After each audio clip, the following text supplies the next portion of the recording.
Hello, everyone, and welcome to the SGPN Fantasy Football Podcast. I am your host, Emerson Beery, and I am joined by Justin Bruni today. How you doing, my man? Good. Happy Sunday. Doing well. Good morning. How are you? Oh, I usually complain, about how I'm feeling, after a bartending shift this early in the morning on Sundays. That's usually my typical intro, I'm sure, if I go back and listen to them all. But today I'm going to, I took a knife to the leg this week. I actually was carried out of the bar on the stretcher this week. It was a little bit of a wild event. One of my crazier restaurant stories was dropping some plates, and I was trying to catch the plates up against the wall. Yeah. I ended up, the only thing I ended up catching was the knife in my leg. So Damn. it was one of the steak knives, serrated steak knives. So I couldn't get it out. I tried to pull it out. Nope, that wasn't coming. So the ambulance had to come and everything. Went to the emergency room. That's an operation, man. That's take answering the call of duty to the next level. I don't hate it. You're feeling good now after taking a knife to the leg. Yes, I am feeling good. I'm a little bit. I'm getting around a little bit slow, but I'm moving around. I've been working the last couple of days. I only took one day off of work, and I'm back to it. So you're not like Ricky Bobby. You will walk again, or you have walked again. That's exactly. I was texting everybody, and that's all I got back. I was just like, all was Ricky Bobby gifts. Him just yelling in the ear, him stabbing himself, like, oh, then freaking out. So. That's been my life this week. I've been limping around, struggling. That's a week.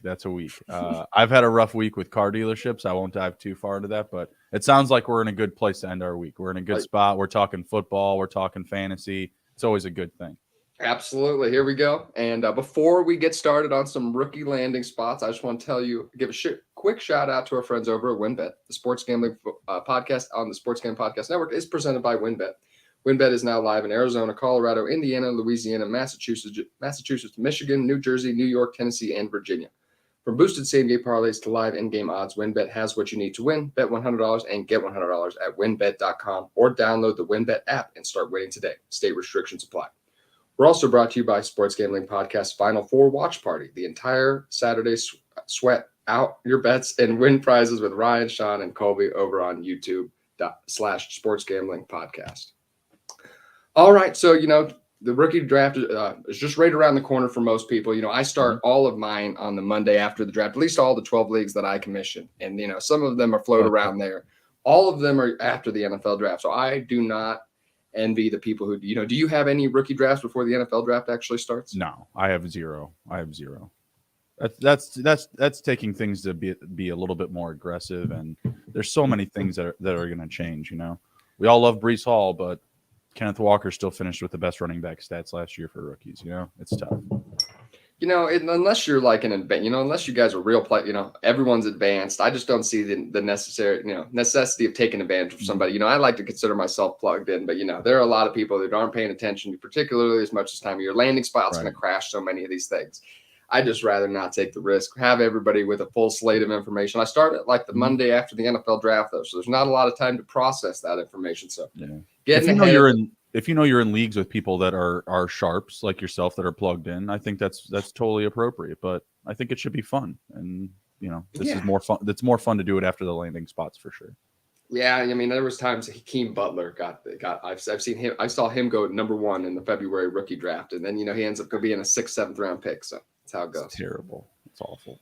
Well, we'll dive into Bijan Robinson here. Mm-hmm. Landing spots for I projected him to go somewhere. I don't know how you think about this. Somewhere in that 15 to 25 range. So some of the better landing spots that I had for him: Dallas Cowboys, New Orleans Saints, and Cincinnati Bengals, all with strong incumbent starters, but all guys toward the end of their career. All guys, they could possibly be moved on from this offseason. Well, not Tony Pollard necessarily. Tony Pollard would be there until next year.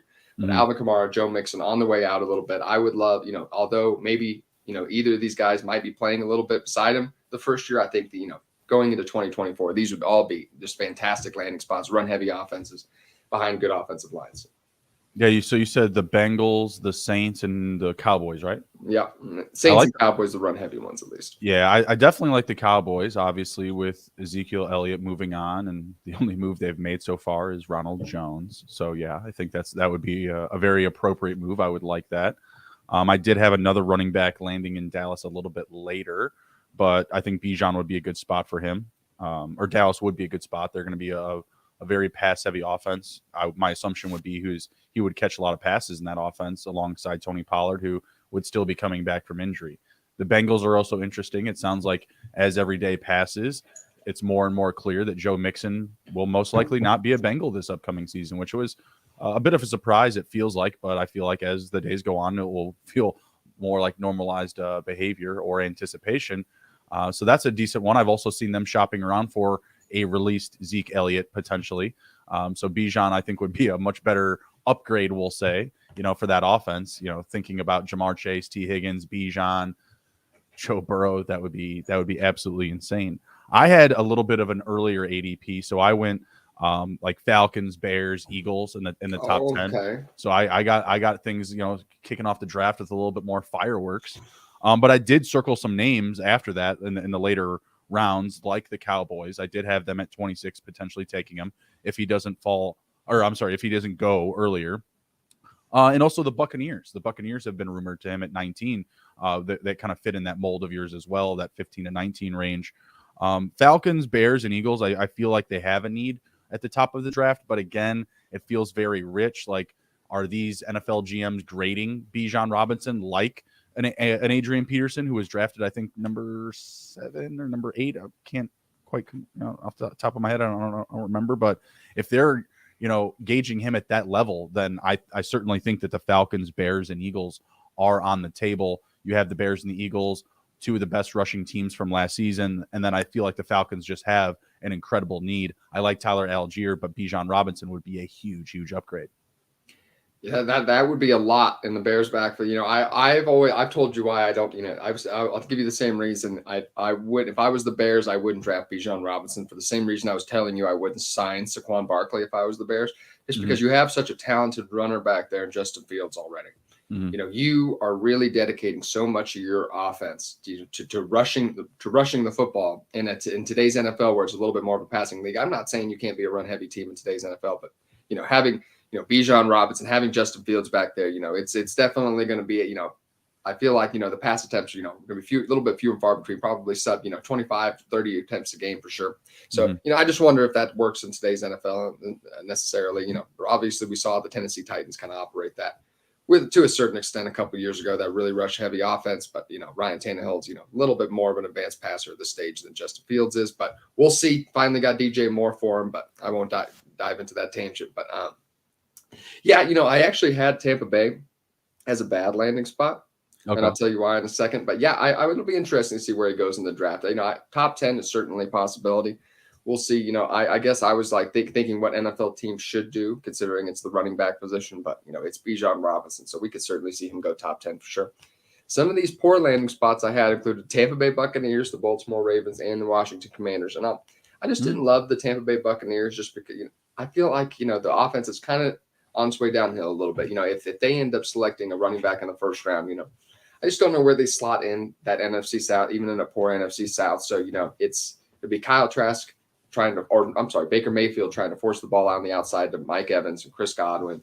Bijan Rob. It's a lot of playmakers on the outside for just having a quarterback like Baker Mayfield, who it just seems like when you have a quarterback like that, no matter how effective your skill position players are, you'd have Bijan Robinson and two of the best wide receivers in the NFL. It still wouldn't move, and it would just kind of create a target kind of hog situation, or there's just not enough of the ball to go around. So that's just kind of my worry about there. Without Lamar Jackson in Baltimore, that would be worth. But even with Lamar Jackson in Baltimore, I don't love the Baltimore Ravens' presence of J.K. Dobbins and a rushing quarterback already. That's why I wouldn't love the Bears necessarily either for Bijan Robinson's fantasy value. That is. And then the Washington Commanders, just kind of that lackluster, unexciting offense, with likely, either Sam Howell or who did they just sign? Jacoby Brissett. Jacoby Brissett. Yeah, Jacoby Brissett as well. One of those two starting. So that's just not an exciting offensive situation for me.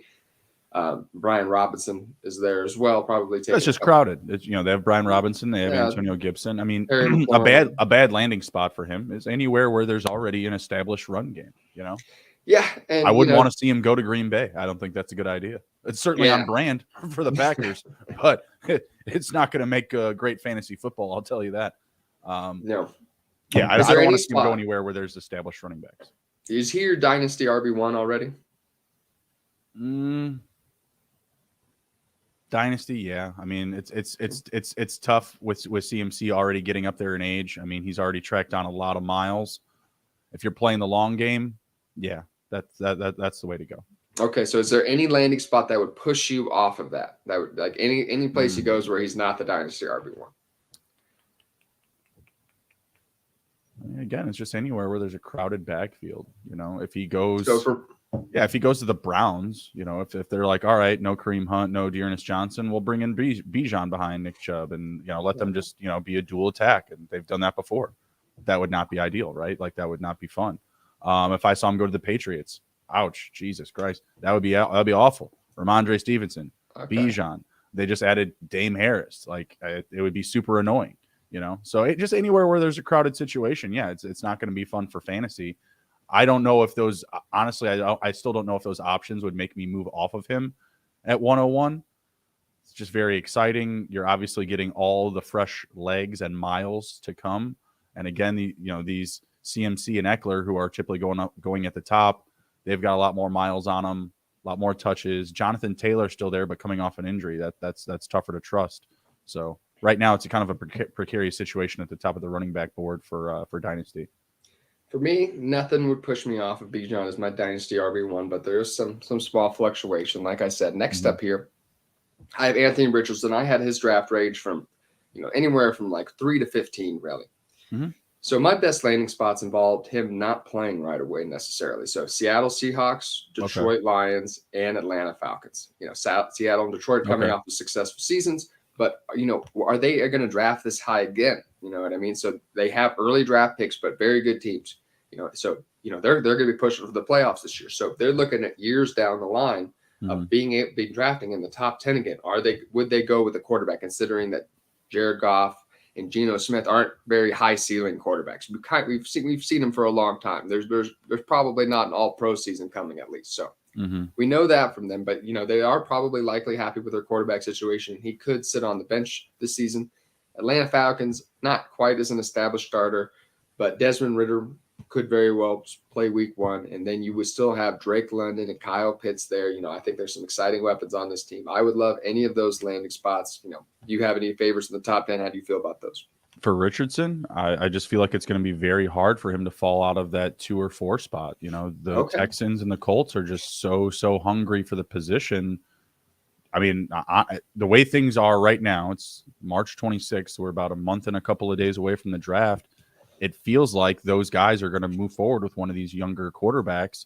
The market's pretty well shaken out at the quarterback position right now, in free agency, trade market.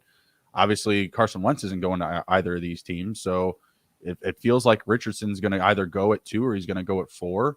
I have him down at 2 to Houston. I just feel like bringing in Bryce Young into Houston is going to be a complete shit show. I don't know who he's going to pass to other than maybe Dalton Schultz and these running backs. He'll be running for his life. It'll be, Baltimore, but, Baltimore from like Lamar's rookie season, but not even close to that as far as logistics wise. Like they don't have the same type of play calling in place. The skill positions are completely down. Robert Woods, Nico Collins, John Mechie. Didn't they sign someone else? Yeah, they did sign someone else. I'm trying to think of who it is. Another receiver. Yeah. Noah Brown. Noah Brown.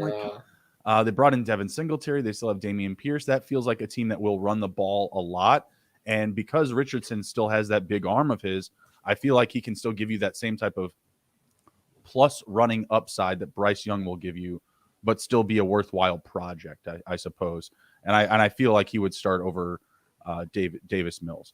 But the NFL, they clearly have an admiration for Bryce Young. He could go 2, and you could see Richardson go 4 to the Colts. I like Young a little bit more on the Colts just because I feel like his run game can be tailored alongside Jonathan Taylor's run game a little bit. They can kind of, combine both of those strengths that they have and, kind of balance that out with more than likely a lesser passing attack than what people are maybe assuming Bryce Young is going to bring to the NFL. It's an interesting thought. I wouldn't love that for Houston, actually. I had kind of a different look toward it. just because of the lack of weapons on the outside. I don't know. I don't think you'd want Anthony Richardson to go somewhere like Houston and try to develop as a passer in that offense. He's, just being how raw of a passer he is, this is kind of like Justin Fields last. This is exactly like Justin Fields last year. You know what I mean? Asking Justin Fields to I don't feel like that was fair last year. Asking Justin Fields to develop as a passer, throwing to Brian Pringle and all these guys. So I just feel like that's exactly what Anthony Richardson would be walking into, but he's even less developed as a passer than Justin Fields is. Right. So, it would be a little bit rough for him to start off with. So I would be more comfortable with him going a better offense. I would actually prefer, if I'm the Houston Texans, even though I think Bryce Young's a huge risk at his size, just being such a massive outlier, I would, Bryce Young actually makes a little bit more sense to me just because – I think he can function, in a passing offense already. Now his durability might not hold up. That's very well could be. That's what I was going to get into, because as a Bears fan, I watched Justin Fields absolutely get his ass handed to him this season, and he is much more of an athlete than Bryce Young is, strength, size wise. No, it's not even close. He was killed, dude. He was murdered. He was taking 5 to 7 seconds almost after every sack to get up. If you have Bryce Young in that type of backfield. And again, like you had just said, like you don't want Richardson coming in there. If you're a quarterback, you're not going to develop much of a pass, your arm, if you will, in that offense, right? Those types of receivers, a low A-dot tight end and Dalton Schultz, nobody that's going to break open the field. Maybe John Mechie's a wild card, whatever. But you're going to be thrown to the tight end and your running backs quite a bit, right? So, but all that being said, like if Bryce Young is running for his life, he's going to have to just take like his own sacks. Like he's just going to have to like go down and give himself the Kyler Murray treatment and slide behind the goal line. Like I just don't know how that's going to work. Like, and if he's running for his life on a Texans offense, his shelf life, could be detrimental. Where I think there's a couple differences. I think Houston's offensive line's a little better at this stage going into this season than Chicago's was last year. And I think Bryce Young's a little bit further along as a passer than Justin Fields. So I think you might be able to ask him to make some quicker reads, just some quick read throws. So, I think there could be a lot of difficulties in there. He just might not be able to hold up at the NFL. But I think his passing ability could, facilitate a little bit more offense. He's not as raw of a passer as certainly as Anthony Richardson. And I think I think this is why we're drafting him. He's such an electric arm talent, Bryce Young, that we're willing to draft this 5'10" guy who's 190 pounds. So, I don't know, man. I don't see it. A lot of the big play, a lot of the big arm throws that I've seen him make, I just don't know if they translate to the next level. I really don't. I feel like a lot of these big arm plays that he's made, checking out his highlight tapes, I feel like a lot of these plays are just interceptions at the next level. Like that's just how I feel.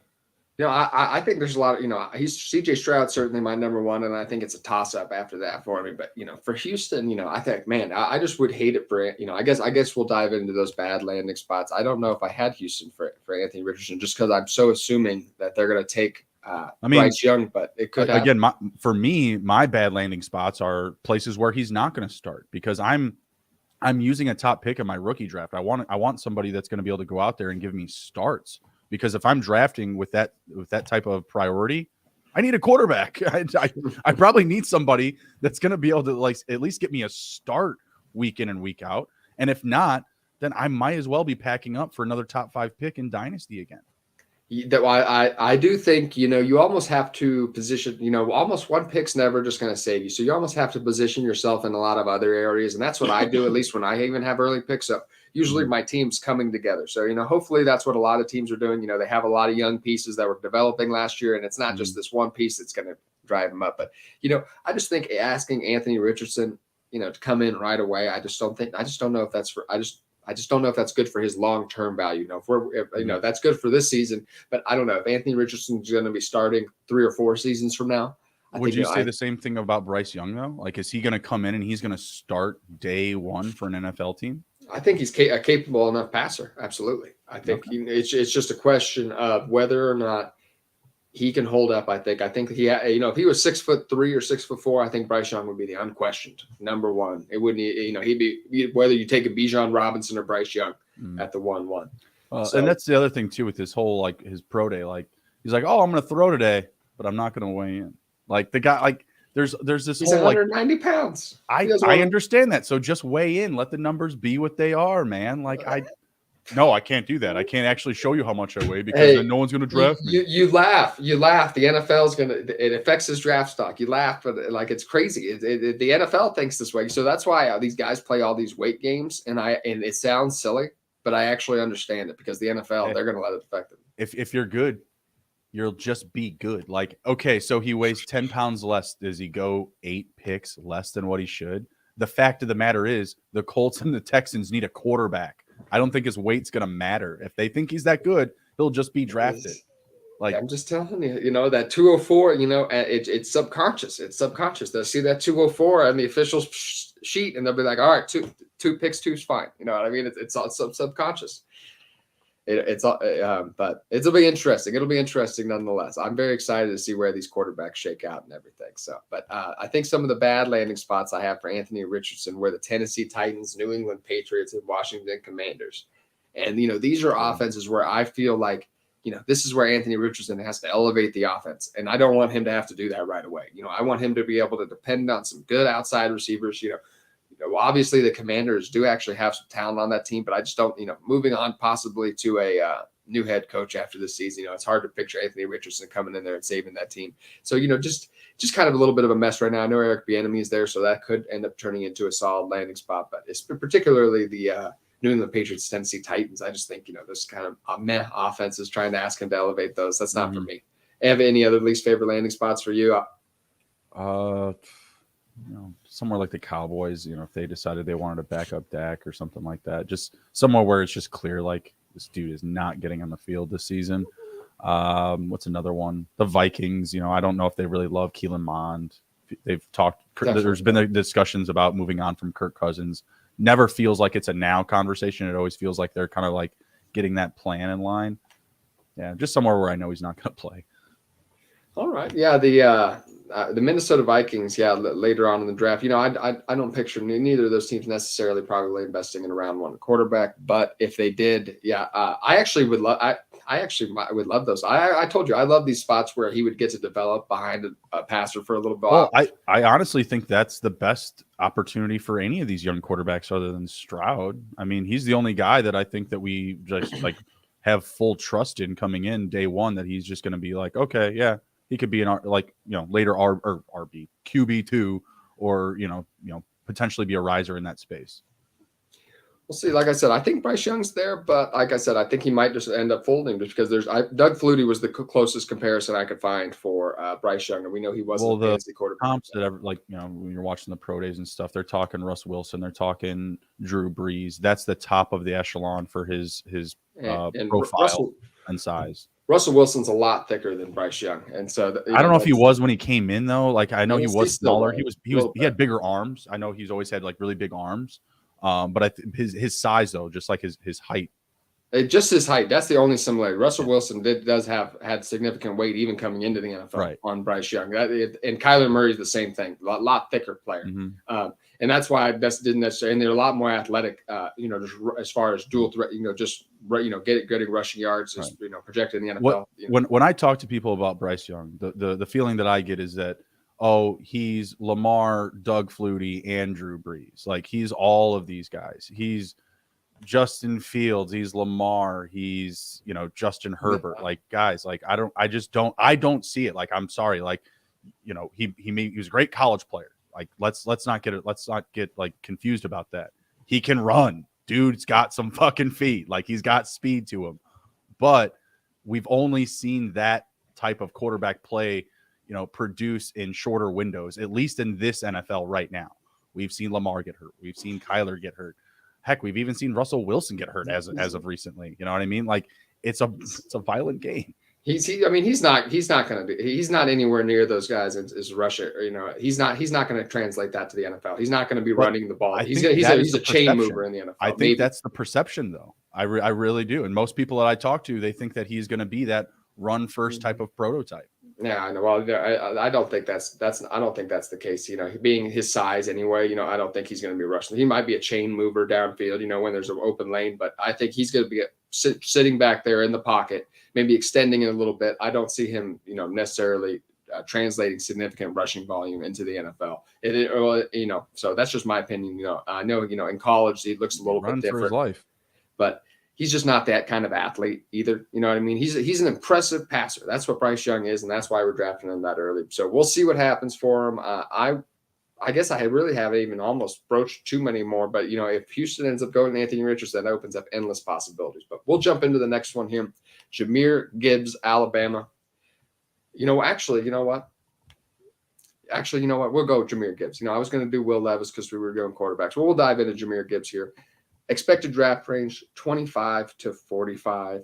That was my opinion. I see him slipping into that late first round or the first 15 picks of the second round. And I loved the Atlanta Falcons, the Miami Dolphins, and the Cincinnati Bengals. Mm-hmm. I just feel like, asking, him sliding in with some talent around him on the outside, allows him to kind of slip into that pass catching role. I would love it.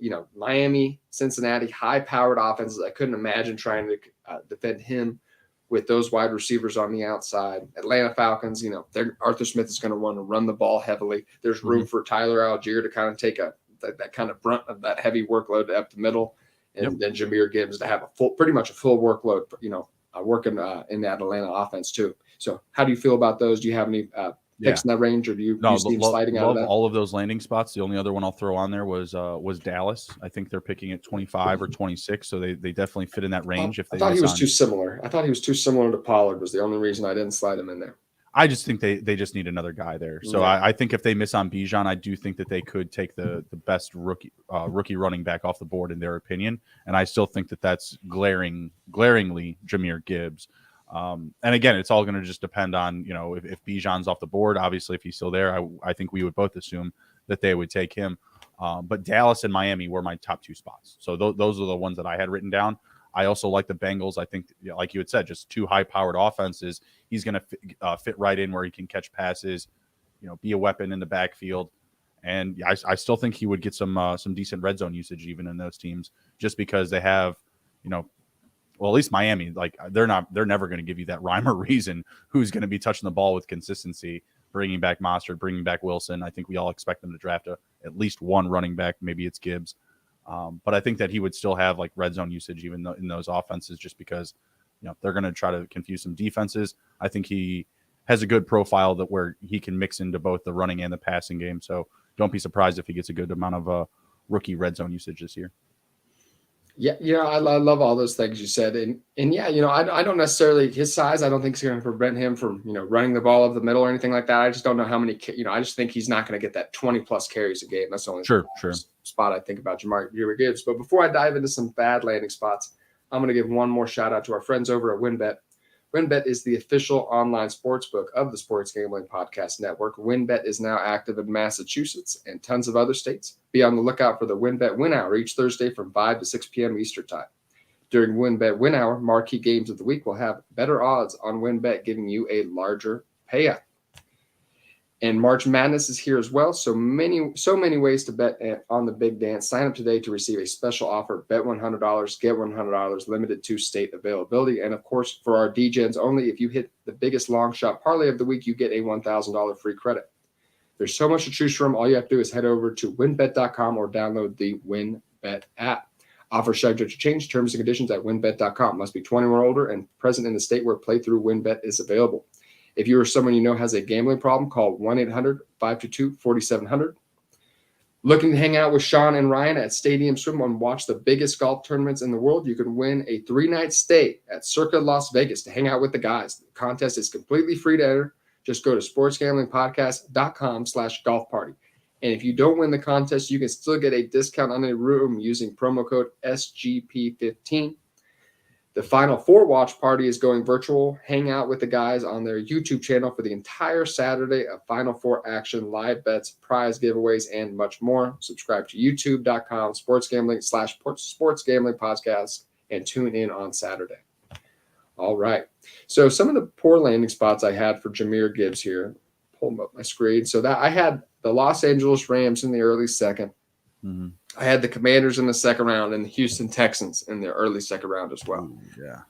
I just, those are all second round picks, kind of in those top 15, top 20 picks there. And I just wouldn't love him sliding into these kind of these not great offensive situations with a running back already there, not an established running back. I feel like all these teams are a candidate to probably add a running back in the draft. You just wouldn't like to see with Jahmyr Gibbs this early, sharing a backfield with Brian Robinson. You have Terry McLaurin, Jahan Dotson on the outside. That's a crowded team with just not a lot. You don't expect Sam Howell or Jacoby Brissett to elevate these offenses. Houston Texans, Dameon Pierce, bad offense. So, how do you feel about those? Do you have any other bad landing spots for Jahmyr Gibbs? Doug Peterson in Jacksonville has mentioned that they want to draft another running back. I think that would not be excellent for his fantasy value. They just added Dearness Johnson. Obviously, they have Travis Etienne. They re-signed JaMychal Hasty, do an extension. Don't think that would be ideal. Again, just anywhere where there's crowded space. That Houston one really struck a nerve when you brought them up. They have Dameon Pierce. They have Devin Singletary now. Obviously, wouldn't be ideal. Maybe the Steelers. They already have Najee Harris. It seems like they like Jaylen Warren. Again, just anywhere where the situation is going to be crowded. You had mentioned the Saints is a good landing spot for who was it? It was another running back. Was it Bijan? Yeah. Yeah, that would be tough for me. Just be adding Jamal Williams. I feel like he's going to get a lot of red zone usage there. So yeah, again, anywhere where there's going to be a three-headed monster running situation. Again, the Packers are another very good example because it always feels like they will draft a running back for the fun of it. Although Aaron won't be there maybe for the draft, so maybe they'll let some of the shade picks go a little bit later in the draft. That's going to be so funny if Aaron Rodgers to the Jets doesn't happen. But that's a whole nother topic. Please. I mean, as a Bears fan, I of course want it to happen. I don't want to keep playing up against Aaron Rodgers in the division, but I just think it would be the most Packers Aaron Rodgers thing if it didn't happen. It would be fantastic. And then New York Jets have Randall Cobb and Alan Lazard and all these guys. Oh yeah, and then Aaron Rodgers retires. That'd be too funny. After they draft Will Levis with their first pick, that would be epic. I love the Packers. They're just and they're perfect for Aaron Rodgers. You know what I mean? Just this whole mess. I love it. Next up here, we have Will Levis, quarterback from Kentucky. I had his draft range from anywhere from 5 to 15. I guess I should call I guess the Indianapolis Colts very well could take him at 4. So that's another possibility. So I should say 4 to 15. Best landing spots I had for him were the Atlanta Falcons, Detroit Lions, and the Indianapolis Colts. Atlanta and Detroit have some very attractive offensive pieces on them. A lot of talent. Drake London, Kyle Pitts. Detroit Lions have Jameson Williams, Amon-Ra St. Brown, great backfield, great offensive line. Indianapolis Colts is interesting too. Shane Steichen? I don't know. I'm not sure. Used to work for the Eagles. That's the guy. He used to work for the Eagles, the offensive coordinator last year for the Eagles. So operating, with Jalen Hurts, Will Levis has a lot of dual threat ability, not anywhere near as much as Jalen Hurts. Mm-hmm. But he's a big-bodied guy who can run the ball, runs over people, kind of like Josh Allen-esque. Not necessarily that level rusher, but he is going to bring some of that upside to the NFL. So I would be interested to see what he could do in Indianapolis as well. And some of my poor landing spots were the Tennessee Titans and Las Vegas Raiders. I just wouldn't like the Raiders just because of the fact that Josh McDaniels could end up getting canned this season, and the Tennessee Titans just don't have a lot of offensive talent around him to help him develop as a passer. What are some of your thoughts on his landing spots and favorite spots, least favorite? I think favorite would probably be the Buccaneers because I could see that working. I could see him coming in and potentially beating Trask or Baker Mayfield for the job. Good spot where I think he could be a backup would be the Seahawks. You had mentioned, I think, that for another one of the quarterbacks earlier, Anthony Richardson. Feel like he would fit well in that system. I love his deep ball. The guy can drive it down the field. Think he would be a good match with DK. And like you had mentioned, a runner. He can run, but he's not a run-first quarterback. I think that would fit well with their system. They don't ask the quarterback to run a lot, but they do run a lot of play action and do have a lot of deceitful play calling. So Seahawks and Buccaneers would be my top 2 spots for him. I like those spots as well. The Tampa Bay Buccaneers, I think, if somebody like him, if he could end up like reaching his upside, that is dangerous. All of a sudden Tampa Bay becomes an electric spot again. Mm-hmm. Mike Evans, Chris Godwin wheels up. It's not like there's a lot of competition in the division. Yeah. So, I mean, if you can get one of these guys that you think can come in right now and make a difference, or at least just come in and compete, I think that Will Levis can compete with Trask and Baker Mayfield for the job. Like, I think it would be a close race. Yeah, I think Will Levis has, he has a lot more upside than either of those passers do. And, I compare him to Zach Wilson. I think he can make every throw, very athletic. and Zach Wilson didn't work out. That's the risk, and they have those type of guys with those kind of profiles, guys who can have all the tools in the world, can make every throw, just kind of slow processing, needs to develop as a passer a little bit more. Those guys, sometimes they work out, sometimes they don't. Will Levis, just based on, the odds, how we've seen quarterbacks pass, more than likely not going to work out, but the upside is there. He has even top 5 fantasy quarterback upside. You know what I mean? That he has more upside as a passer than anyone in this draft even. But is he going to get there? That's the biggest question. That's why he's the quarterback 4 in the draft, because he's such a big risk. So next one up here, I believe I have Jackson Smith Njigba as my next guy up. Yeah. So some places I had his draft range from like 10 to 20. And that's kind of where I saw him fitting in. So my it's relative, these good and bad landing spots. So whereas Houston and New England were bad landing spots for a lot of guys, there's just not a lot of great ones. So, I actually had those as good landing spots for Jackson Smith and Njigba. I think his skill set can develop into a top wide receiver target for these teams. You know what I mean? I wouldn't say this is a great landing spot for some of the other receivers in this draft who, might need to play off another wide receiver 1. I think Jackson Smith and Njigba can be that guy. There might be some growing pains being the top target already in both of these offenses, but I think, he could develop, he can develop into these top target for Mac Jones, for Bryce Young, or Anthony Richardson, as you were saying. So, like I said, if there's just not a lot of places I loved in that 10 to 20 range where I projected him going, thinking it's a great landing spot. But those are some of my favorite where you could step in and probably get a good amount of targets right away. So playing the homer card, I do have the Bears. It may not be the most sexy landing spot, albeit it's not going to be a pass first team, right? But I did put him or Bijan at 9. It feels like the Bears moving back from number 1, they may deprioritize defense a little bit more. I feel like if they wanted defense, they would have just kept that top pick, probably taken Will Anderson. So I have the Bears first, of course. Being a little bit more practical, I could see him going to maybe the Titans or Green Bay. I think that they're still just very hungry at the position. Titans have Treylon Burks. They just let go of Robert Woods, and that's it. So I feel like that's definitely a position of target for them. Not a great landing spot because you have Ryan Tannehill there, but I think a great spot for them to just kind of build on that opportunity. Treylon Burks moving on with JSN down the line as Derrick Henry maybe closes out his time in Tennessee in either at the end of this season or next. And I think that would be a good transition group to move forward with.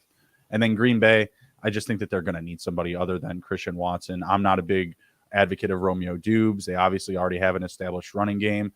If they are going to move forward with Jordan Love, I think it's probably appropriate to go out and shop for another weapon for the young man because he's going to need a lot of help. So Titans and Green Bay if I'm not playing the homer card. Yeah, you know what? It's funny. That's going to lead me perfectly. Your segue is going to lead me perfectly into my bad landing spots. I had Chicago Bears, Green Bay Packers, and Tennessee Titans all as bad landing spots. So perfect. I love that. So I had them all as bad landing spots because, Chicago Bears, low volume passing offense. DJ Moore's the top target. I just don't see a big, that's great for the Chicago Bears. That would be wheels up for Justin Fields. Not great for Jackson Smith and Njigba's fantasy value. Green Bay Packers. I just don't think Jordan Love can sustain 2 consistent fantasy relevant wide receivers with Christian Watson already there. And same thing with Tennessee. I just don't think there's just not enough in that pass game for Treylon Burks and JSN to succeed. So, obviously JSN has the talent profile to get, be the top target over Christian Watson, over Treylon Burks, but it just remained to be seen, and they have a year up on him. So those wouldn't be my favorite spots for him. But next up, I have Jordan Addison. I had his draft range anywhere from 15 to 30, a little bit larger. So some of my favorite spots kind of in that early 20s, Los Angeles Chargers, Buffalo Bills a little bit later on, and the New York Giants. The Bills. Least favorite spots, Green Bay Packers and the Baltimore Ravens. I would love to see him slot in next to a top wide receiver like Stephon Diggs or Keenan Allen or somebody like that where, he could use some of that short area quickness and footwork to, just to get on one cornerback to, I just don't feel like he can command a cornerback 1 and be, kind of be one of those top targets. So that's why I didn't have the New England Patriots. I wouldn't want him to go there, for example. The Green Bay Packers or Baltimore Ravens. I already explained the Green Bay Packers situation. Baltimore, even if Lamar Jackson's there, that's best case scenario for him. And we've seen Lamar Jackson struggle to maintain 2 consistent fantasy wide receivers, just being how run heavy the Baltimore offense typically is. So, where do you see him landing? Do you have some favorites, least favorites for Jordan Addison? Yeah, I mean, I've been banging the Ravens drum. It's not a good landing spot. It's probably a bad landing spot, I guess, but he's from Maryland. They're picking at 22. He's definitely within that range. They haven't addressed the receiver position enough, I feel like, in free agency and in this transition period. So I feel like they are live. Definitely like the Chargers you had mentioned. And then who was the other one? They pick after the Ravens. The Vikings. The Vikings, just peeping, I have Zay Flowers or Addison going there. Again, a position that I feel like they're still going to be thirsty in, a position I do feel that they could continue to pursue during free agency, but it's definitely going to be addressed in the draft. So I could see Zay Flowers or Addison both going to the Vikings. Vikings would be another very interesting landing spot. I like that. It would just be, obviously Justin Jefferson, there's such a high target share there, but if Kirk Cousins definitely passes the ball, that's a pass-heavy offense. They could definitely take on another wide receiver. That actually might open up, that would open up the whole offense. Actually, I really like that one too. Next up, Zach Charbonnet. I have, I have him probably going, if I had to guess, probably somewhere in that back half of the second round, 40 to 60 range, somewhere in there. So, with that in mind, I had him, some of the best landing spots, Atlanta Falcons, Miami Dolphins in the middle of the second round there, I think would be very exciting. It'd be impossible to dedicate any run support with Jalen Waddle and Tyreek Hill on the outside. So he'd be facing light boxes consistently. Atlanta Falcon loves to run the ball. He would be, I don't know, him and Tyler Algier don't necessarily complement each other, but he does have a better talent profile than Tyler Algier. Right. Carolina Panthers, Tampa Bay Buccaneers, and Chicago Bears as bad landing spots. Just sharing a backfield with Miles Sanders and a bad offense, sharing a backfield with Rachaad White and a questionable offense. Chicago Bears, Justin Fields, Khalil Herbert. I just had, I could see Chicago Bears adding a running. That maybe not the most likely scenario, but like you said, you thought they maybe could take Bijan Robinson in the first. So I think they're a candidate to maybe take a running back in the second round. And although that would be a very exciting backfield for Chicago, I just don't love that for anybody's fantasy value, really. So, I just think a lot of teams, they look at the Eagles and they see that build as being, pretty easy to obtain. Like, okay, first we need our franchise quarterback. Check. We need to go out and target, a top receiver for that franchise QB.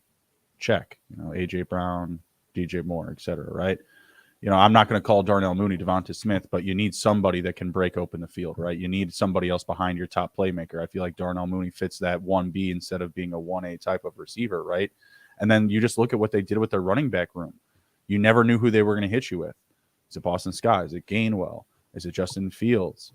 Is it Miles Sanders?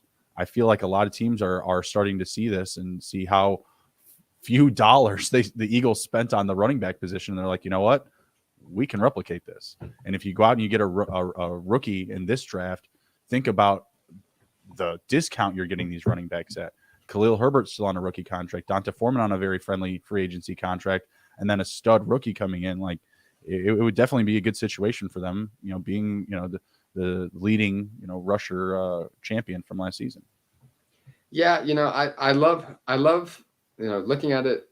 Chicago Bears and Philadelphia have great rushing offenses, but Justin Fields and Jalen Hurts are such large parts of that. I don't love it for a running back's fantasy value. Now I know I know they're going to run the ball anyway, but it's just not my favorite landing spot for them. And I just don't think it's a great idea for Chicago Bears to add a running back this early in the draft.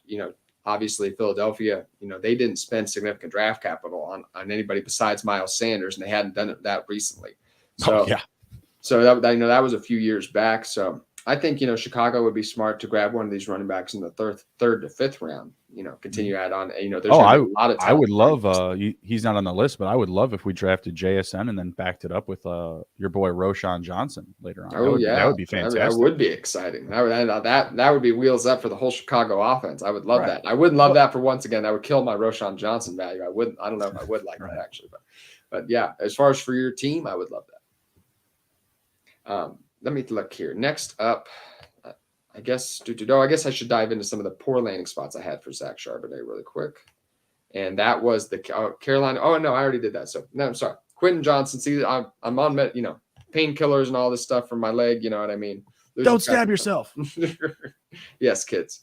If you're dropping stuff, go into the kitchen, just let it fall. Don't let get knives in your legs. So it's been a tough week for me. So thanks for bearing with me, folks. Quentin Johnson, wide receiver, TCU. I think he could end up being the top wide receiver selected in the draft just because of his profile, being a tall, athletic guy. There's nobody else like him in the draft, especially the top 6 or 7 wide receivers. All of them are a bit undersized, except for JSN, and JSN's not, he's not a huge guy by any means like that. So he just fits that kind of, not necessarily, he's not Mike Evans, but, kind of those bigger wide receiver guys. So I think, he could end up being a target for New England, Chicago, in that range. But the best landing spots I had for him were Houston and New England. Same thing I had for JSN, just because I think he's going to get selected early. I just don't, there's just not a ton of great landing spots for him. But, I think this could end up being a lot of even more growing pains than JSN, just because I don't think he's as developed as a receiver. Asking him to be a top target right away could end up being a little bit rough, but he does have that talent. The talent is there to get into that role eventually. So I had the Houston, New England, where he could get a high target share initially as good spots. Tennessee, Chicago, Green Bay. I feel like I'm always hitting on the same guys, but yeah, I just question whether he could be fantasy viable consistently for any of these offenses, considering they're kind of low volume passing offenses with, unproven passing quarterbacks. So that's where I see him sliding in, probably in that 10 to 20 range as well. How do you feel about that? I had circled the Patriots. It felt like that they have been hungry for that type of profile. They've been trying to get DeAndre Hopkins. It doesn't feel like they've had any luck with that. So it seems like that's what they're looking for, a big body profile type of receiver right now. Obviously, they just brought in Juju to come out of the slot. So I think that they are looking for that outside big body X receiver. But I'm going to go with a wide receiver U. I'm going to go with the Pittsburgh Steelers. I believe they're at pick 15, replacing Chase Claypool. Obviously, they got back a second-round pick for him. I could see them maybe bumping, Deontay Johnson to more of the inside type of, target share coming out of the slot. Let Kenny Pickens. Let George Pickens and Quentin Johnson really open up things on the outside and help Kenny Pickett progress in year 2. And that would be so on brand for the Steelers, and I would hate it. I would absolutely hate it. That would be on brand. The Steelers just continuing just to stack wide receivers and ruin all their fantasy value in a low volume. Doing it the best of anybody, you know what I mean? Just that's how they do. But yeah, I would hate it for everybody's fantasy. I would tank everybody's fantasy value. That would be awful for the. I still think it would be wheels up for Kenny DJ. Pickett. Yeah, definitely for Kenny Pickett, but again, that also fits the mold of just building around your quarterback. If it's wheels up for DJ, then that really is everybody else in that offense is then nothing. I think that would be horrible. That would be a disaster. You're painting a disaster in my mind. So I hope that's not the case. I've drafted too much Deontay Johnson for that. You think he would be better though in New England? Like you think he put up better stats than he would in Pittsburgh? Well, no, I'm thinking about I'm thinking of the cataclysm of everything else around him. The fallout of Deontay Johnson and George Pickens. And all this. So there would definitely be a George Pickens fallout. That's a fact. There's no, like in New England, he's not crashing anybody's party. You know what I mean? There's no big Juju Smith-Schuster parties. You know what I mean? Or Hunter Henry. You're not going to the Juju Smith-Schuster party? What? It would be a fun party. It's going to be all over TikTok. Yeah, that's what I was getting ready to say. There's a lot of dancing going on. That'd be fun. Mm-hmm. But I just see him going to those places like Houston. Houston, he's not ruining anybody's fantasy value. In Houston, he can slide right in. Nobody's depending on.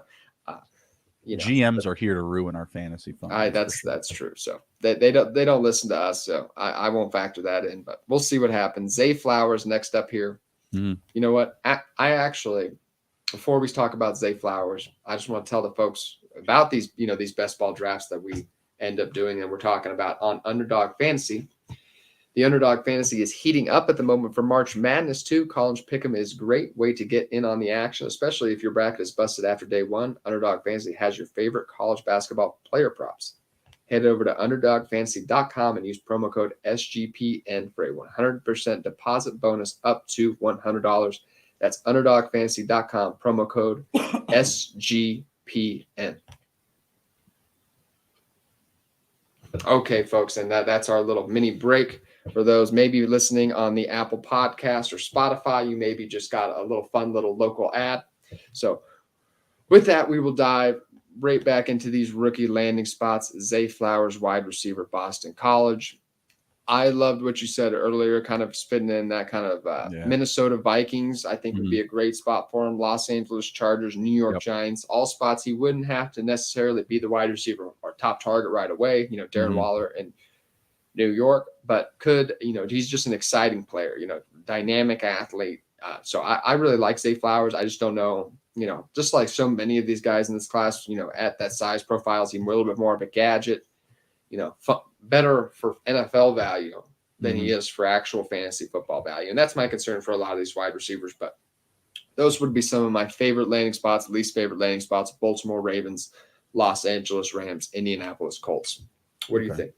Yeah, I mean, I pretty much echo the same thing for the landing spots, the Vikings, the Chargers. Did we say the Cowboys? I did not say the Cowboys, Okay, but I would like that too. I think Brandon Cooks would be a good mentor to Zay Flowers. They just brought him in, gave up a couple of draft picks to acquire Brandon Cooks. So I would like that because it feels like they're going to be a very pass heavy offense. I think he would be a good weapon there. But again, I feel like him or even Jordan Addison, they're kind of interchangeable, given their skill sets and where they're going to be going off the board. Bad landing spots. Yeah. Anywhere where someone can't throw to the slot. I had the Baltimore Ravens just because, even with Lamar Jackson, run heavy. Rashad Bateman on the outside. You had mentioned the Giants too. Like, I don't like the Giants. They have a very full room right now. They brought back Sterling Shepard. They signed Paris Campbell. They have Isaiah Hodgins. It's literally a full room, but it's not like there's nobody intimidating in that room. Well, yeah, but at the same time, like, there's just a lot of mouths to feed, and you don't have a pass first quarterback. You have, you know what I mean, like, or a pass first offense, let alone.